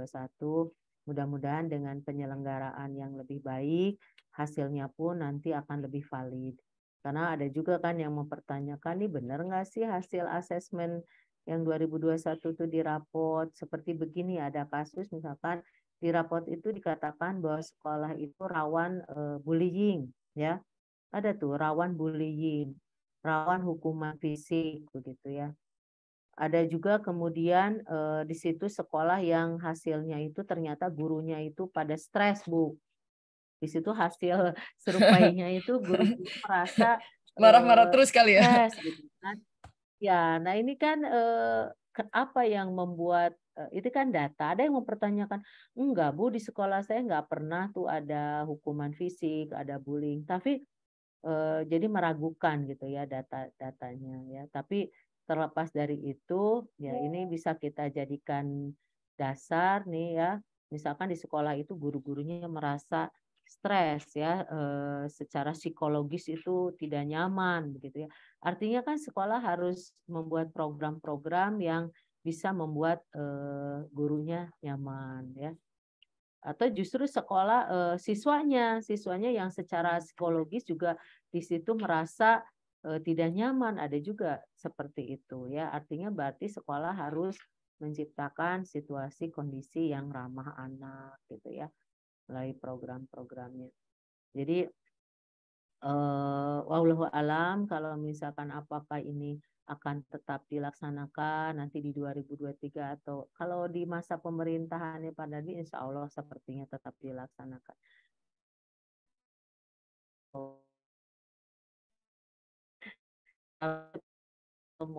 Model asesmen ujian nasional mungkin sepertinya tidak akan ada lagi ya. Jadi kalau asesmen nasional ini kan asesmen untuk mengevaluasi sistem pendidikan untuk memetakan mutu sekolah sehingga kita tahu oh sekolah kita itu seperti ini. Walaupun tentu indikator-indikator yang ada di dalamnya belum mewakili seluruh aspek indikator yang ada di sekolah untuk menentukan sekolah itu baik atau tidak. Karena kan hanya beberapa dimensi yang terpilih saja begitu ya. Apakah sudah memenuhi semua seperti sarana prasarana kan sepertinya tidak terakomodir itu di dalam rapot pendidikan ya, tidak ada dimensi itu. Dimensinya hanya tadi yang 5 itu ya. Itu ya Bu Nanik ya. Baik Bu, terima kasih atas penjelasannya. Bagaimana Bapak Ibu, adakah yang mau ditanyakan dengan Ibu Yoyo Rohayati? seputar AKM dan pembelajaran berbasis literasi numerasi ini. Kepada Bapak Ibu yang mau bertanya, saya persilakan bisa raise hand. Mungkin Bu Ari Nuryani mau bertanya? Kalau untuk lihat rapor dari hasil ini Bu, AKM ini di mana? Karena hasil dari kemarin pun kami atau saya sendiri itu belum pernah lihat rapornya seperti apa bentuknya. Itu di mana lihatnya ya Bu? Oh iya. Hasil AKM itu bisa dilihat di lapor pendidikan satuan pendidikan masing-masing Bu Ari. Ya, jadi raport pendidikan ini bisa di-download ya, bisa di-download oleh dengan menggunakan akun kepala sekolah.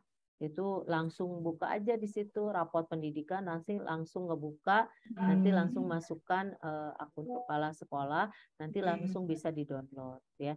Jadi Bu Ari bisa nanti bertanya kepada wakil kepala bidang akademik atau kepada kepala sekolah, saya ingin lihat raport pendidikan. Nah, di raport pendidikan itu pada dimensi A kaitan dengan mutu dan hasil belajar, di situ nanti akan terlihat bagaimana nilai hasil dari asesmen kompetensi minimum yang sudah dilakukan oleh peserta didik di sekolah Bapak Ibu pada tahun 2021 ya. Di situ ada hasilnya. Tadi hasilnya kalau atribut sekolah apakah rata-rata sudah memenuhi kompetensi minimum ataukah masih belum ya, atau sudah melebihi. Kemudian siswanya pada level mana, apa sudah mahir atau pada cakap atau perlu intervensi khusus. Jadi Bu Ari bisa bertanya kepada wakil kepala sekolah atau kepala sekolahnya untuk melihat raport pendidikan ya. Sejauh mana kemampuan literasi dan membaca dan literasi numerasi. Selain juga nanti yang lain-lain ada info-info yang lain yang bisa kita lihat ya. Iya, baik Bu Ibu. Ari ya. Iya Ibu. Baik, terima kasih. Bu Ari belum pernah lihat ya.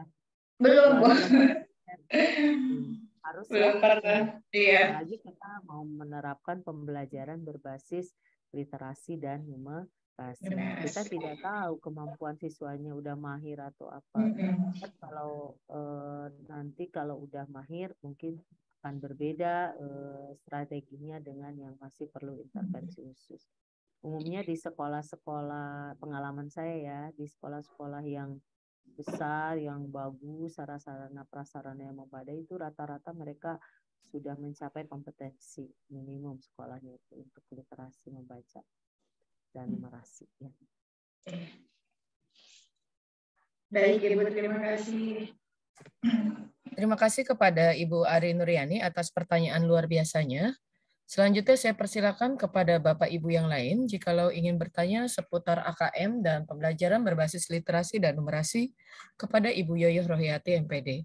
Silakan Bapak Ibu ada yang mau bertanya, Bapak Ibu bisa menghidupkan mic-nya, raise hand, ataupun mengirimkan pertanyaan via kolom chat. Silakan Bapak Ibu.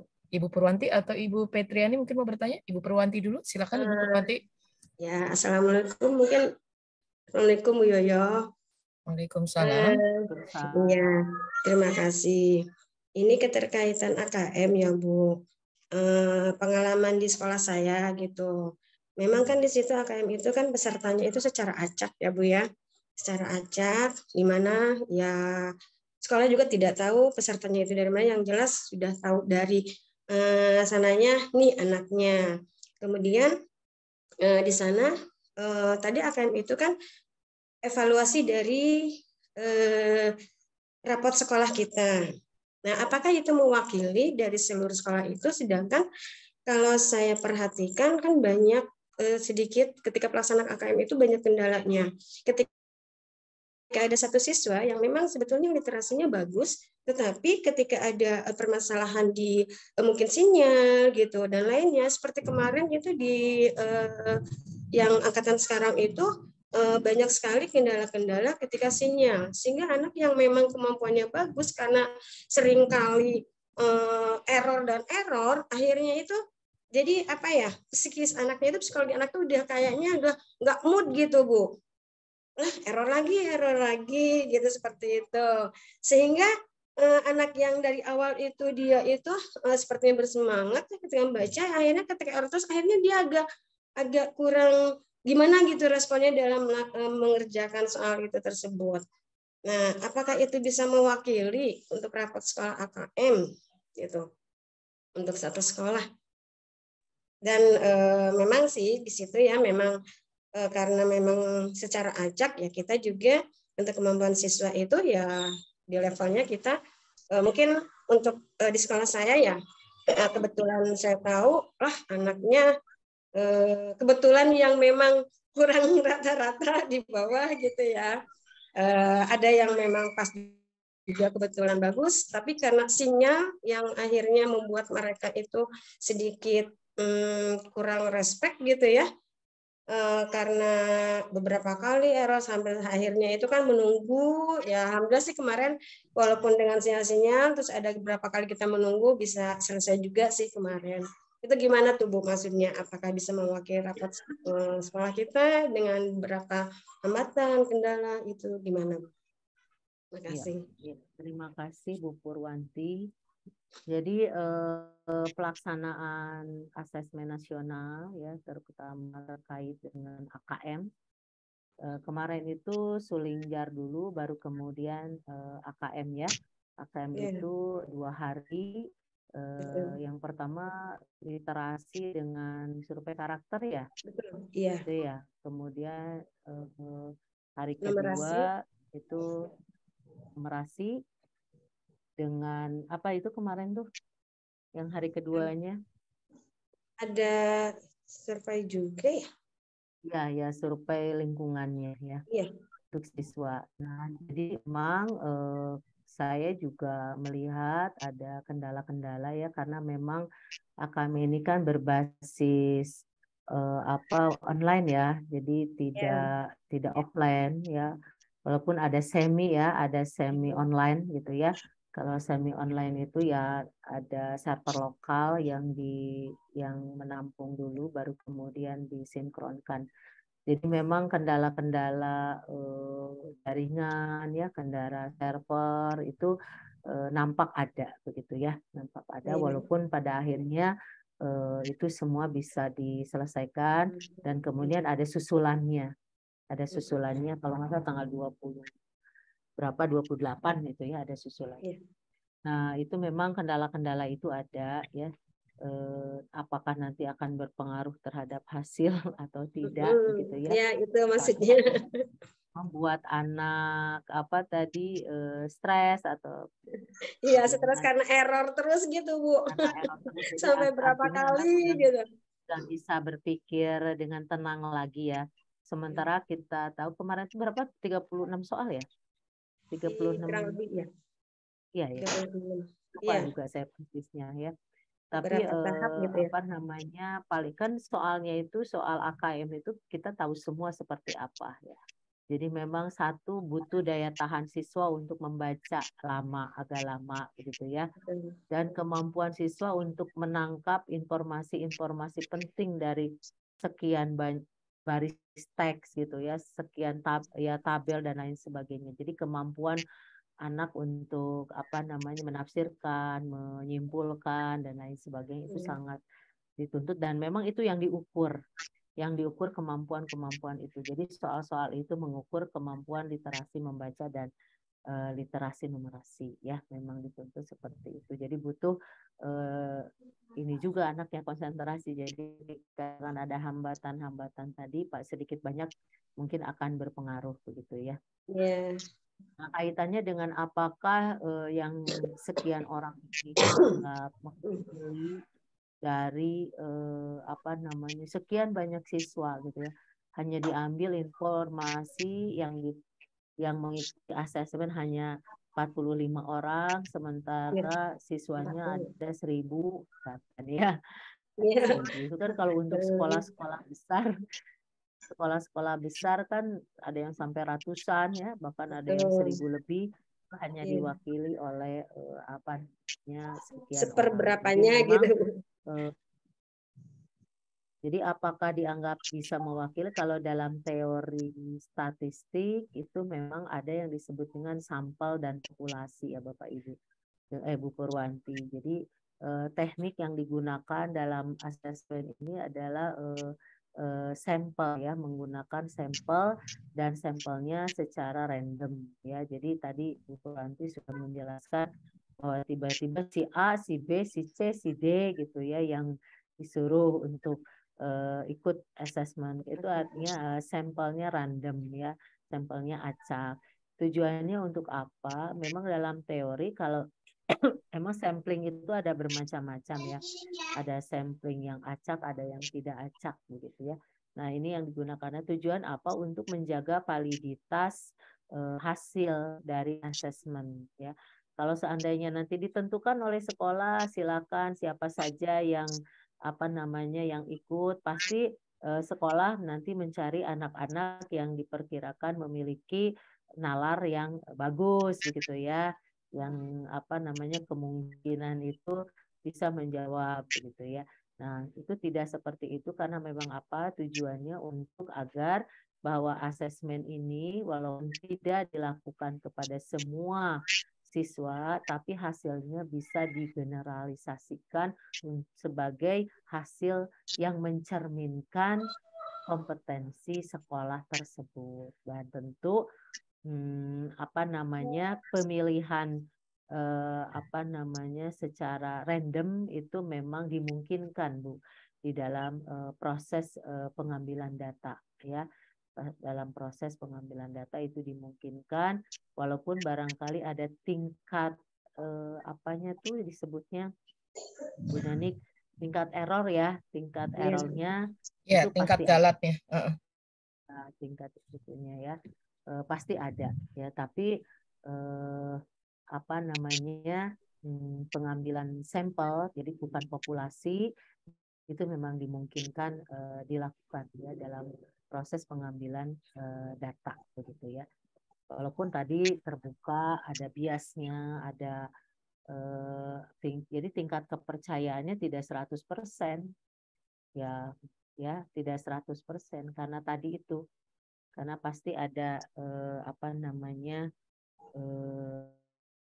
kelemahannya ya. Itu ya Bu Purwanti, tapi mudah-mudahan tambah dari ya ini kan baru kedua ya, sudah kedua. Kalau saya lihat dibanding yang pertama penyelenggaranya lebih baik dibanding yang pertama yang kedua ini. Mudah-mudahan nanti hasilnya pun akan lebih valid, apalagi sekarang kan ada pengawas dari sekolah lain ya. Kalau tahun 2021 itu kan tidak ada pengawas, artinya bisa saja gurunya yang menjawab begitu ya,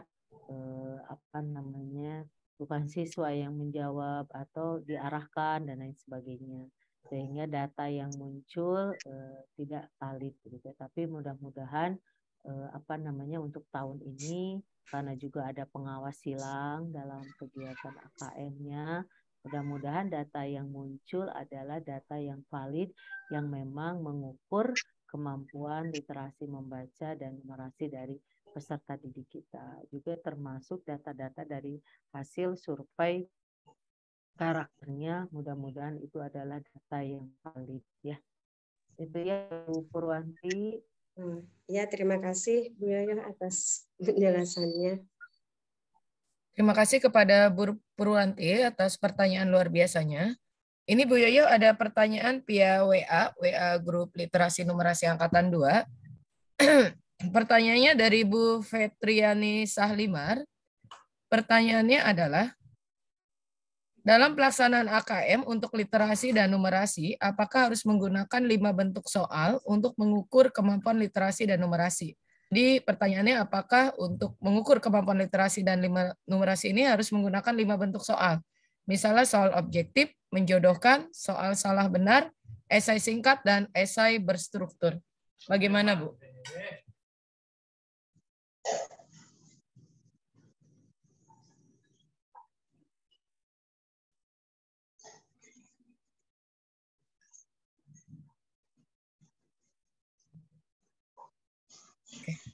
Ya, terlempar barusan saya. Iya, Bu. Ini Bu ada pertanyaan dari jelek. Iya, Bu. Di sini juga sama, ini lagi hujan lebat. Gelap sekali juga di luar. Ini Bu Ya, ada betul. pertanyaan dari Bu Fetriani Sahlimar via WA. Ya. Dari grup WA pelatihan webinar literasi dan numerasi angkatan 2. Untuk pelaksanaan AKM untuk soal literasi dan numerasi ini apakah harus menggunakan 5 bentuk soal untuk mengukur kemampuan literasi dan numerasi siswa? Apakah untuk mengukur kemampuan literasi dan numerasi siswa menggunakan 5 jenis bentuk soal? Misal objektif, menjodohkan, soal benar salah, esai singkat, dan esai berstruktur, Bu. Apakah selalu menggunakan tipe soal yang seperti itu, Bu? Ya. Ini bentuk-bentuk soal yang kemarin digunakan di dalam AKM, ya Bu ya.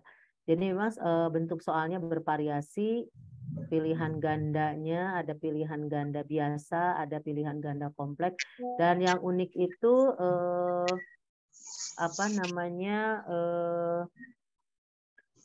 yang menjodohkan, Bu. Ternyata menjodohkan selama ini kita lihat yang paling mudah begitu ya.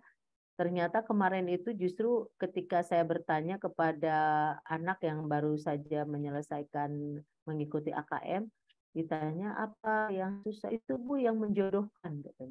Jadi memang pas saya sempat lihat sepintas memang menjodohkan itu di dalam teks-teksnya itu memang mirip-mirip itunya ya kalimatnya, sehingga itu yang cukup membingungkan peserta didik ya. Apakah harus kelima-limanya atau bisa salah satu saja kalau kaitannya dengan soal-soal yang kita buat dalam proses pembelajaran, ya sebenarnya tidak wajib ya. Ini kan terserah kita saja menyusun soal ya. Tapi kalau soal yang dimunculkan di AKM itu memang variasi soalnya banyak, Bapak Ibu. Kalau Bapak Ibu ingin melihat variasi-variasi soal itu bisa Bapak Ibu buka nanti di webnya AKM, itu nanti akan banyak sekali di situ contoh-contoh soal ya yang menjodohkan seperti apa, yang PG kompleks seperti apa, yang uraian singkat seperti apa, yang uraiannya seperti apa. Jadi kalau kita membuat soal yang mirip AKM dalam pembelajaran ya tidak wajib juga harus semuanya ya. Tapi barangkali ada baiknya kita mencoba membuat soal-soal yang bentuknya berbeda-beda. Karena kita seringkali hanya PG biasa saja. Coba nanti kita buat PG yang kompleks, coba kita buat menjodohkan, itu banyak sekali soal-soal yang bisa kita contoh ya Bu ya di dalam modul literasi dan numerasi ya.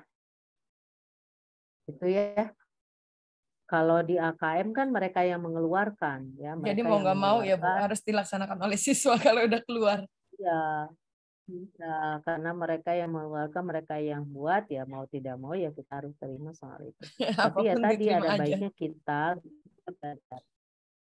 belajar untuk membuat variasi-variasi soal. Karena luar biasa Bapak Ibu, ternyata dari satu teks, satu stimulus, satu diagram, satu tabel, itu bisa dibuat variasi-variasi soal, dan sangat ini memang kemampuan kita yang harus diasah. Bagaimana kemampuan kita membuat soal-soal yang variatif, soal-soal yang memang bisa menguji level kognitif peserta didik kita ya. Ini ada kemampuan yang harus kita terus kembangkan ya, kemampuan menyusun soal. Barangkali nanti besok dengan Bu Wulan ada nanti bagaimana soal-soal AKM itu ya. Yang penting justru adalah bagaimana kita bisa membuat soal seperti itu ya. Artinya apa? Assessment yang kita lakukan itu juga mampu mengasah kompetensi peserta didik pada berbagai level gitu ya. Tidak hanya pada level kalau pemahaman, tapi juga pada level penerapan dan pada level ini apa namanya penalaran. Gitu ya. Ya, penting itu Bu, kita mengasah kemampuan kita dalam membuat soal-soal ya. Karena sangat berpengaruh ya terhadap peserta. Ya, Bapak Ibu mungkin ada yang mau ditanyakan lagi dengan Bu Yoyo Rohayati seputar AKM dan pembelajaran berbasis literasi dan numerasi. Waktu sudah menunjukkan pukul 16.15, kita masih ada waktu 15 menit lagi, Bapak Ibu. Bagaimana Bapak Ibu? Sebelumnya saya ucapkan terima kasih kepada Bu Petriani Sahlimar atas pertanyaannya tadi yang sungguh luar biasa. Bagaimana Bapak Ibu? Ada pertanyaan lagi nggak? Ada pertanyaan lagi kah? Mungkin saya hitung sampai 5 ya. Jikalau tidak ada pertanyaan, mungkin kegiatan webinar kita pada hari ke-1 ini akan saya tutup. 1, 2, 3, 4, 5. Baik Bu Yoyo, mungkin sepertinya Bapak Ibu tidak ada yang mau ditanyakan lagi. Mungkin ada sedikit statement closing ya. Closing statement dari Bu Yoyo seputar AKM dan pembelajaran berbasis literasi dan numerasi ini. Ya. Baik Bapak Ibu, yang pertama tentu kita harus sama-sama satu satu pemahaman ya, satu persepsi bahwa kegiatan literasi membaca dan literasi numerasi ini menjadi sangat penting untuk dikuatkan kepada peserta didik kita. Bukan hanya menjadi amanah dari mata pelajaran bahasa Indonesia saja, atau menjadi amanah dari pelajaran matematika saja yang memang mengajarkan konten-konten tersebut. Tapi sekarang kita didorong untuk juga menguatkan literasi membaca dan literasi numerasi ini di dalam mata pelajaran yang kita ampuh. Itu ya, satu itu kita harus sepakat semuanya ya bahwa itu kita juga harus memiliki kontribusi di dalam menguatkan kemampuan literasi dan numerasi peserta didik kita melalui mata pelajaran yang kita ampuh. Dan tentu PR besarnya adalah kita juga harus mengasah diri kita, ya harus mengasah diri kita bagaimana kita mampu ya memberikan strategi pembelajaran ya bagi peserta didik kita yang tadi ya menguatkan literasi membaca dan literasi numerasi. Karena itu barangkali ini hal yang baru Bu Nanik ya, mungkin ada guru-guru yang juga baru oh gitu ya gitu kan. Jadi artinya kita mari sama-sama untuk terus belajar, jangan jangan putus asa begitu ya. Jadi tadi itu jangan ini mah tugas bahasa Indonesia ngapain gitu kan, mapelai, tidak. Mari kita sama-sama, itu yang penting. Jadi kita mari asah diri kita, kemampuan kita untuk menguatkan pembelajaran yang berbasis literasi dan numerasi. Karena kalau kita baca, ternyata dua kemampuan ini menjadi kemampuan yang sangat penting untuk dimiliki oleh peserta didik kita. Semangat ya Bapak Ibu untuk belajar terus. Siap Bu Yoyo. Ya, terima kasih Bu Yoyo Rohayati MPD selaku pengawas SMP Dinas Pendidikan Kabupaten Bogor yang telah menjadi narasumber yang sangat luar biasa pada webinar kegiatan hari ke-1 ini.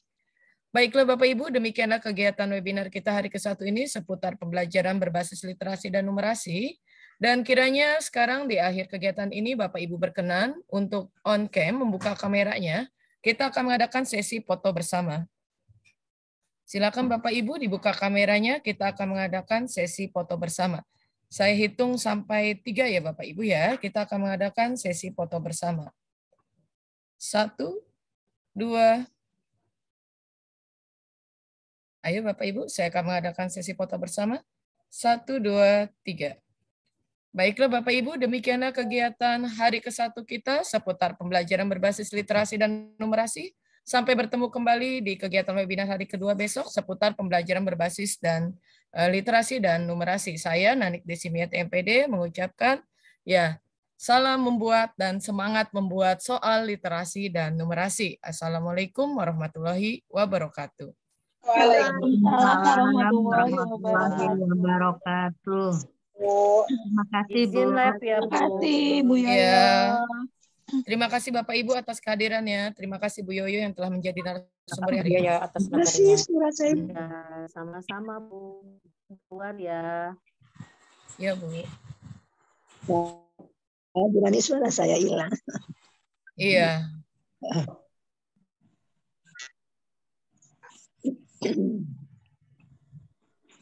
Baik Bapak Ibu, saya end ya untuk ruang Zoom-nya. Assalamualaikum warahmatullahi wabarakatuh.